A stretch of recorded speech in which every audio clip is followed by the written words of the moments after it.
It's Friday, dude. We gotta review something for Miami Fox streaming, and we're supposed to give stuff away. You ready for this? You feel good about what you're doing?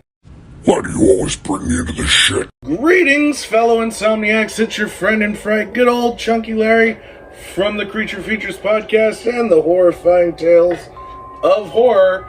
And every Friday, we celebrate the streaming platform Miami Fox Streaming with a segment that I have lovingly named Miami Fox Friday. And this Friday is a special Friday because me and my homeboy here, Frederick Krueger, are going to be giving people free shit. And so, Freddie, I'm going to need you to go sit down because this week, oh my God, we are delving into the mad world of one Werner Herzog as we look at the 1979 film Nosferatu, the Vampire. To understand Werner Herzog, the first thing you have to understand is that nothing that the man says is real. He has what he calls an elastic truth. He's eaten his own shoe. He's been shot during an interview, continued the interview. He has threatened to shoot his lead actor, Klaus Kinski. I wish he would have lived up to that. This is a fucking movie review. Nobody wants... If you want to know about Klaus Kinski, fucking Google Klaus Kinski, and then you're going to fucking throw up in your mouth, and we'll be back to the races. So you go Google Klaus Kinski and the god-awful things that he's done, and then come back to this video. But watch the video first, and then do that. Nosferatu from 1979. This movie is a wet fucking fart. Taking a close look at what's around us, there is some sort of a harmony. It is the harmony of overwhelming and collective murder. I've watched tons of these fucking films. I've watched various iterations of Dracula, and you know, I've seen the original Nosferatu. Take the story of Dracula and then take all of the logic and just throw it somewhere. Just throw it somewhere far fucking away. Werner Herzog's interpretation of Dracula is about three things. One, his disdain for nature. Two, his disdain for humanity. Three, his disdain for Klaus Kinski. Oftentimes when I watch something and I really enjoy it, I try to continue to exist in that world. And with this film, I was really trying to get more of the world that they were able to achieve with the Frank Langella Dracula film. I loved the characterization of Dracula. I thought that he was charming. I thought that he was suave. He was debonair. The sexuality was super sexual. And this is the antithesis of all of that. It is the story of Dracula. It is Bram Stoker's fucking story of Dracula, but it just deviates into the weirdest fucking places for no good fucking reason. And you can tell from fucking frame one that this is not going to be the same kind of movie that we got last time that we talked about Dracula. It starts with fucking mummies with fucking go-go boots. Like, why? Fucking why? And it doesn't fucking let up from there. Then we've got cats playing with fucking necklaces. We've got bats flying aimlessly. And then we've got rats. Lots and lots of fucking rats overrunning the city. And I guess it's supposed to be to talk about the Black Plague. I never once fucking cared. I didn't care about the characterizations. I didn't care about the performances.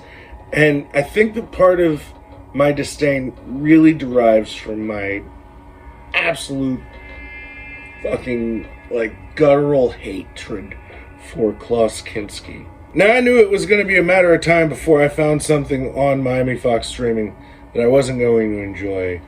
I just didn't think it would happen this soon.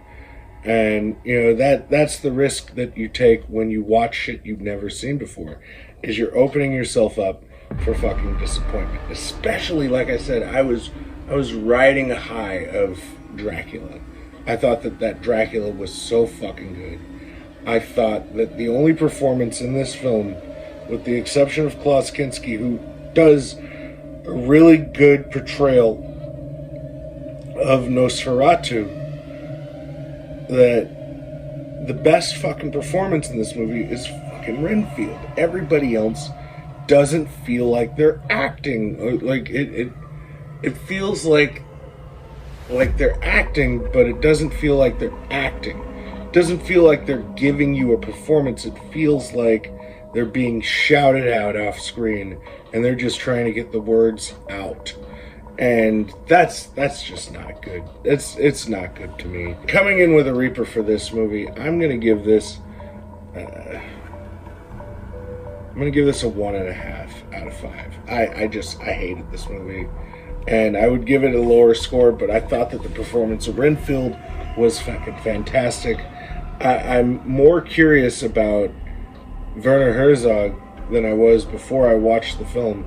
I want to know what his problem is with chickens. The chicken, they're very prone to hypnosis.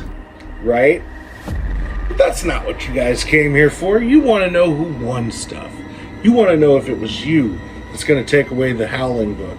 And so, as I mentioned, my boy Freddy Krueger right here, he is going to help me decide who won. Now, I had recorded this last week, and when I recorded this, there was some technical issues, and so that did not happen. But I have already drawn the names, and I'm going to let Freddy let you know who won. Number 1 is Sideburn Zombie. Okay, winner number 1 is Studded Zombie. Hey there, me in the future editing this fucking video. I realized I called Sideburn Zombie Studded Zombie. So I just wanted to apologize to Sideburn Zombie. You are taking home a copy of The History of the Howling. So you get the book. Congratulations, dude. I will be hitting you up, or you can reach me out in my DMs and I'll pass you along so you can get your book. 12 months of free streaming for Miami Fox streaming. This is to me the biggest one. And so let's see who gets that. Number 2 is Walrus. Well, what you know? It's our boy Walrus. I put all the names in this little fucking cute bucket, pulled them at random. You would have seen that, but, technology is a bitch. So, I want to thank Studded Zombie and Walrus. Motherfucker, I did it again. Like I said, I will be reaching out to you guys, or you can reach out to me. You will be tagged in this video, and I will pass you along your information along to Miami Fox Streaming, and we will get you guys your book and your year-long subscription to Miami Fox Streaming. But if you feel like you're missing out, you can also subscribe to Miami Fox Streaming, and you get to save some money because I'm just nice like that by using the promo code CreaturePod. So definitely fucking do that. Go on to Miami Fox Streaming. It's all commercial free. Watch Nosferatu, the vampire. Tell me what you thought about it. Am I fucking off base, fucking not being a fan of this movie? I'd really love to hear other opinions of this. And because I feel like this was a fun little adventure doing a giveaway, even though it was marred in fucking controversy, I'm gonna do it again. So next week, next Friday, we're going to give away another book, and we're going to give away 12 more months of Miami Fox streaming. Come back next week, get your chance to win some stuff, and until then, listen, someone you trust.